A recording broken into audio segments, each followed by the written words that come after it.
तो alcohols, phenols और ether chapter के 23वें सवाल की बात कर रहे हैं, एनसीईआरटी एक्सरसाइज से लिया गया है। तो यहां पर सवाल है, आईयूपीएससी नेमिंग करने हमें कुछ ईथर्स हमें दिए गए हैं। ईथर्स, ईथर्स को आप लोग भली भांति पहचानते हो कि आप लोग आर ओ आर यानी कि ओ फंक्शनल रूप दोनों बगल रेडिकल के साथ में अगर प्रेजेंट है तो उसको हम लोग ईथर बोलते हैं। ईथर के आईपीएससी नेमिंग में जो अल्काइल दोनों बगल कार्बन चेन है, वो कार्बन चेन हमारा पेरेंट चेन बनता है। जो कार्बन चेन सीनियर होता है, या तो वो लॉन्गेस्ट है या तो वो सीनियोरिटी रख रहा है अपने अंदर में। सीनियोरिटी का मतलब हो गया कोई फंक्शनल ग्रुप है, कोई मल्टीपल बॉन्ड्स है, ये सभी है। दो चेन में से कौन सीनियर है वो तुमको समझ में आ ही जाएगा, ठीक है ना। सीनियोरिटी का रूल तो पढ़े ही होंगे।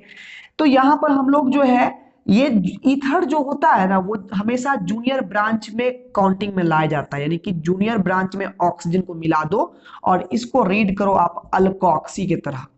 फॉर एग्जाम्पल यहाँ CH3 है तो मिथॉक्सी पर होगे, C2H5 पे इथॉक्सी पर होगे, या कोई कॉम्प्लेक्स भी है तो इसका नाम लेकर के अंतिम में ऑक्सी लगाना होता है, अल्क ऑक्सी, ठीक है ना। तो यहां पर अगर हम लोग मेन चेन को देखें तो ये हमारा 3 कार्बन का यहाँ पर चेन हमारा मेन है, ठीक है ना। क्योंकि यहाँ 2 कार्बन है, तो ये 2 कार्बन, अब हमारा मेन चेन जब मिल चुका है तो हमारे पास ब्रांच में एक तो ये आ गया, O से C2H5 है तो एल्कोक्सी में 2 कार्बन तुम लगाओगे तो इथॉक्सी बनेगा, और ये CH3 हमारा एक मिथाइल रेडिकल है। तो नोमेनक्लेचर में सबसे पहले हम लोग ब्रांच की बात करते हैं, है ना। ब्रांच हम लोग पहले लिखते हैं, पहले ब्रांच, फिर हम लोग साइक्लो है कि नहीं वो लिखते हैं, फिर वर्ड रूट यानी मेन चेन में कार्बन कितने हैं वो लिखते हैं, फिर 1 डिग्री एस यानी कि हम लोग उसका जो बॉन्ड कैसा है, सिंगल एन, इन, आइन, वो लिखते हैं, फिर सेकेंडरी सफिक्स यानी फंक्शनल ग्रुप के बारे में लिखते हैं। ये तरीका है। तो यहां पर सबसे पहले ब्रांच को लिखेंगे तो ब्रांच में इथॉक्सी आइडेंटिफाई किए हैं और मिथाइल। काउंटिंग तो इधर से होगा क्योंकि इधर से हमारा ब्रांच नजदीक है, ठीक है ना। तो इथॉक्सी पहले आएगा अल्फाबेटिकली, बाद में मिथाइल। तो पहले लिखेंगे 1 पर क्या आ जाएगा, इथॉक्सी, फिर 2 पर क्या आ गया, मिथाइल आ गया।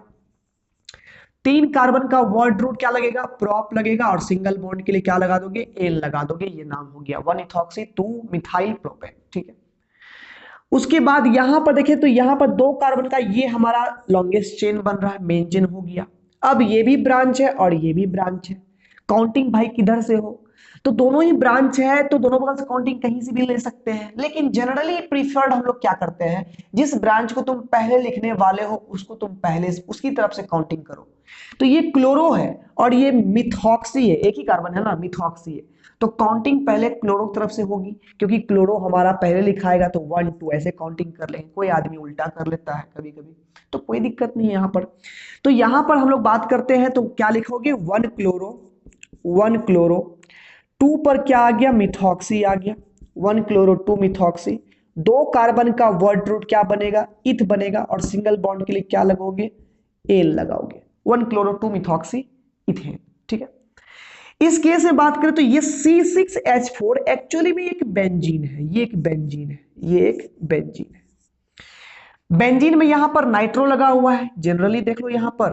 अब बात यहां पर ये है कि ये नाइट्रो कहां लगा हुआ है वो भी बात निर्भर करेगा भैया। मान लो यहां पर OCH3 यहां पर लगा दिए हैं, यहां पर बेंजीन के एक छोर पर OCH3 लगा हुआ है, एक छोर पर नाइट्रो लगा हुआ है। तो नाइट्रो जहां लगेगा उस हिसाब से कंडीशन बनेगा कि ये ऑर्थो पर है कि मेटा पर है कि पैरा पर है।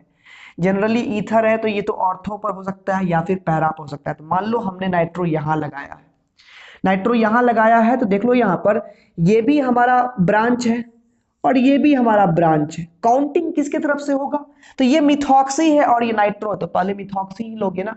काउंटिंग यहां 1 लोगे, 2 3 4 5 6। तो क्या लिखोगे यहां पर, सबसे पहले ब्रांच 4 नाइट्रो, 4 नाइट्रो, 1 पर आ गया क्या चीज, मिथॉक्सी, 1 मिथॉक्सी।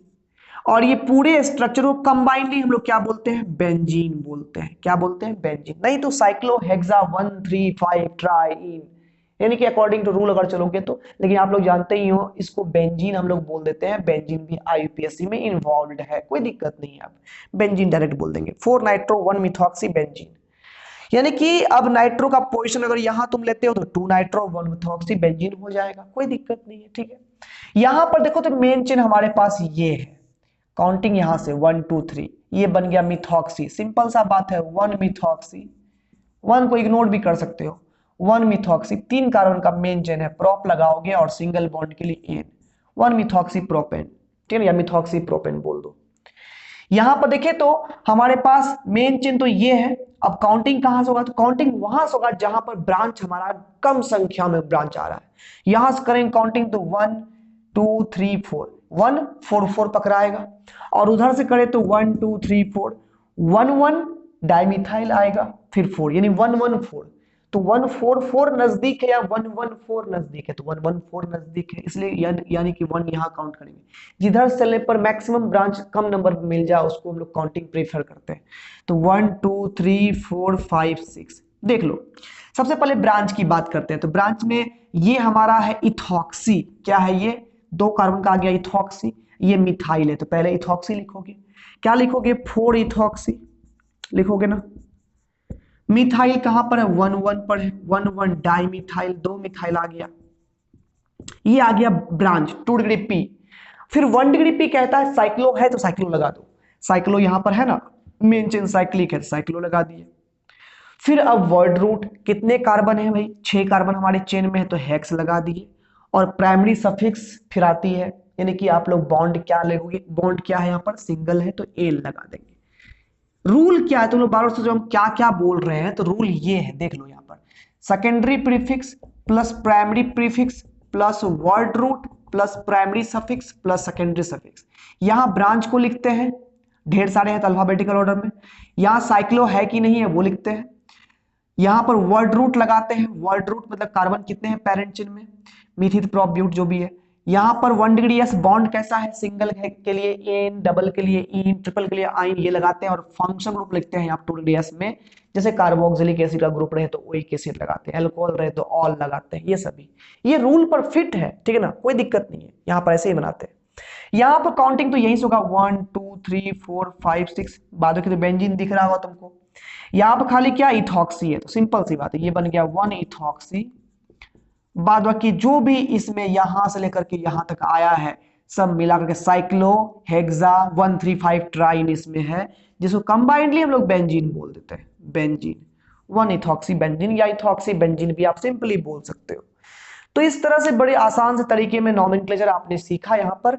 आई होप बहुत लोग से बन भी गया होगा। कुछ बच्चे ऐसे भी होते हैं जो 12th में बहुत आगे तक बढ़ जाते हैं लेकिन आईपीएससी नेमिंग से सही ढंग से हो नहीं पाता है। तो मेरी ये राय विचार है कि आप लोग अगर 12th क्लास में हो तो हर दिन कम से कम 5 आईपीएससी नेमिंग स्ट्रक्चर अपने से लिख करके या स्ट्रक्चर किसी जगह से नोट करके, ढेर सारे ऐसे ही सीट्स मिलते हैं, हर दिन कम से कम 5 नोमेनक्लेचर आप लोग किया करो, लेकिन रेगुलर किया करो। हम 5 ही बोल रहे हैं क्योंकि रेगुलर आपको करने बोल रहे हैं, बहुत ही आपका शानदार परफॉर्मेंस रहेगा। और यही 5 नहीं बनाओगे ना, 5 मिनट नहीं दोगे ना इस चीज पर ना, तो फिर 5 जन्म में भी ये समझ में तुमको नहीं आएगा नॉमेनक्लेचर, ऐसा चीज है। आज पढ़ोगे, आज सारा रूल समझोगे, कल सवाल मिलेगा, कल तुमसे नहीं बनेगा। कभी यहाँ पर एन लगा दोगे, कभी वहां पर इथ लगा दोगे, कभी 2 पेंटीन कर दोगे, कभी कुछ कर दोगे, कभी कुछ कर दोगे।